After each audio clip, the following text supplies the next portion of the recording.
The Mandalorian Season 2, Episode 6 sets up all sorts of crazy stuff for the final 2 episodes, and in this video, I want to talk about the potential teasing of Luke Skywalker and Ben Solo showing up in these next 2 episodes, but also what they might do with these characters to set up stuff that happens way later in the timeline.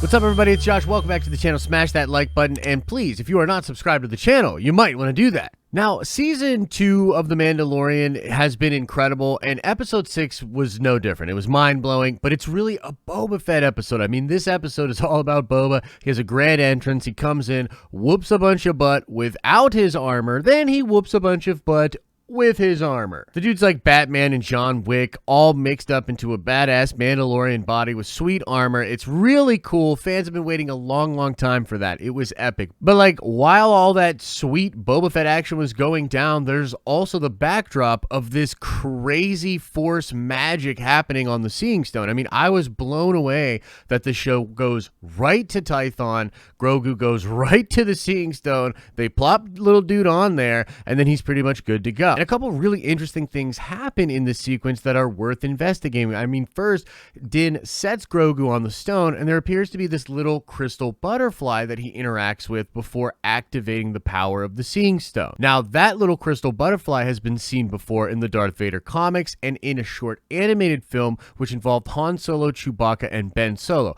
I'm going to explain the connections with the butterfly more in just a second. There's also these runes that activate around the stone, which we've never quite seen before in live action Star Wars. We've seen some of this in the Clone Wars, in Rebels. We've seen this in Jedi Fallen Order. We've seen this in the old Republic video games and comic, but it's relatively new to live action and definitely new to Disney's live action. So this was really crazy. And then the signal itself and the force field around it are fascinating to me because this force field was really strong. Din tries several times to get through the force field to retrieve Grogu from the stone, and he cannot. He can't even get close to him, and he gets repelled back the closer he gets. That's very powerful, whatever the heck it is. And you'd have to imagine that whatever was going on, and that security, that defense mechanism that's on the stone is meant to protect the Jedi that is using the stone, because Grogu was seemingly helpless as he was, looking out into space. And we really know very little of what was going on there. Was he calling someone? Was he talking to someone? Was he surfing the web? Was he in a chat room? Who knows exactly? But whatever that signal was,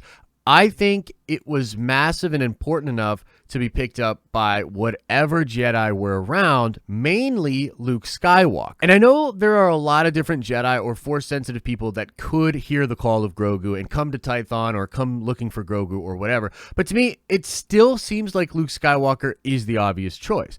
I mean, at this point in time, he is, for all intents and purposes, the last Jedi. He is the only Jedi left. And maybe he's begun to train a young Ben Solo at this point, and maybe he hasn't. It just really feels like it would be Luke that would answer the call. And now let me talk about this crystal butterfly for a second, because I think this hints towards Ben Solo coming as well. As I said before, these blue crystalline butterflies are seen in the Darth Vader comic and in that short animated film. Now, when the butterflies first pop up in the little animated film, it was picked up by a ton of different fans that were keeping a keen eye out for any bit of evidence that Kylo Ren would be redeemed in Episode 9 and return to being Ben Solo. The whole idea of the butterfly in a lot of different cultures is meant to represent rebirth, right? The dying or shedding of an old life and being born into your new beautiful form. And so the butterfly represents this growth or this turn. In the Darth Vader comic book, we get to see what Anakin looks like, or what he is seeing when he is meditating within the dark side. And these images in the Charles Soule Darth Vader comic book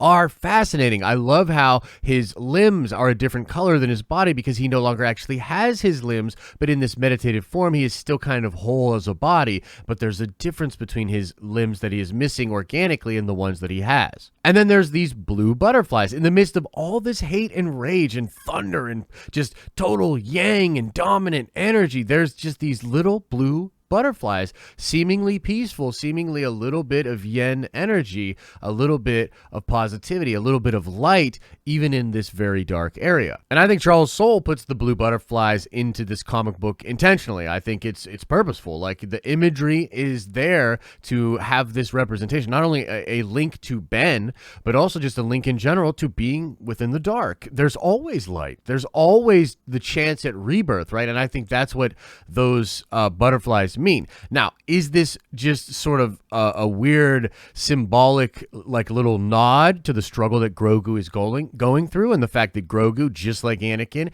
just like Ben Solo, will be faced between dark and light? He will have to make that decision. Or is it more of a tie that Grogu himself has a connection to Ben Solo, and that they are both of this new generation of Force users that are incredibly powerful? And here's where my speculation goes kind of off the rails and goes really fanboyish, but like, hey, if you're ready for it, take my hand. Let's go to speculation town. I've often talked about how I think this whole setup here and the Filoniverse in general could fix Luke Skywalker, and I know that's contentious. Some of you out there are like, Luke doesn't need fixed. I love The Last Jedi. And then others of you are like, you can't fix Luke Skywalker. Did you see The Last Jedi? And I totally get it. I totally get both of those positions. I guess what I mean to say is this: Luke makes some really out of character decisions in the story and the films that we see, and I need personally more context to make those things make sense for me. And so I think what they might do, or what they could do, is bring Luke into the show,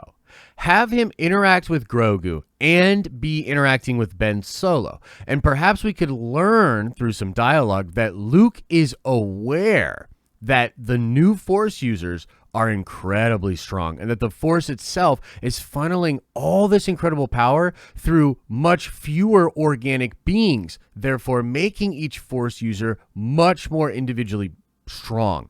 And I personally think that Luke's view on all of this, as he gained this information, as he learned more about the Force, his solution would be to create a new Jedi Order and to create his academy and to train all of these people. And so what would make this so great is if Luke sees the problems. He sees the potential danger of having these strong Force users, but he thinks he can control them. He thinks he can get them to just understand the Force the way that he does. He can teach them to the light side, so to speak, right? And so he will put all of his proverbial eggs into that basket. It will be his whole life's mission. And then when that fails, when Sidious destroys it, and then Ben Solo turns and leaves for Snoke, and Luke Skywalker's left with just his whole plan like crushed, then maybe we understand a little bit more why he goes into hiding, why he's so crushed, right? But, you know, that's just for me. I think that would be so cool and sort of build into the lore of maybe potentially even why Rey is so strong, right? Why Kylo is so strong, why Grogu is so strong, you know, and it kind of ties into the rule of two as well, because Bane believed that the dark side of the Force was sort of a limited in its power, and that it should all be like controlled or centered on one being, right? And so if it was being spread out, there was a ton of different Sith tapping out the dark side, using up the dark side, and they weren't able to be as powerful. But instead, it should all be focused on one being, and then that being should have an apprentice who shares the power and covets the power, and that's the rule of two. And so there you have it, folks, my little theory, speculation / fanboy dreams that we could see Grogu have a connection to Ben Solo, we could see Luke Skywalker show up with Ben Solo, and maybe gain some more understanding of Luke's plans and his sort of position on the Force in general in this time period. If you like this video, make sure you drop a like on it. If you're not subscribed to the channel, you should probably change that. We do a ton of dope content over here, and if you're not subscribed, chances are you'll miss some of it. If you're enjoying the videos over here, then you will absolutely love the live streams we do straight from Nerdvengers Tower, Monday through Friday, starting at 10 a.m. Eastern Standard Time. As I always say, I hope you're having an awesome and a nerdy day, and I'll see you in the next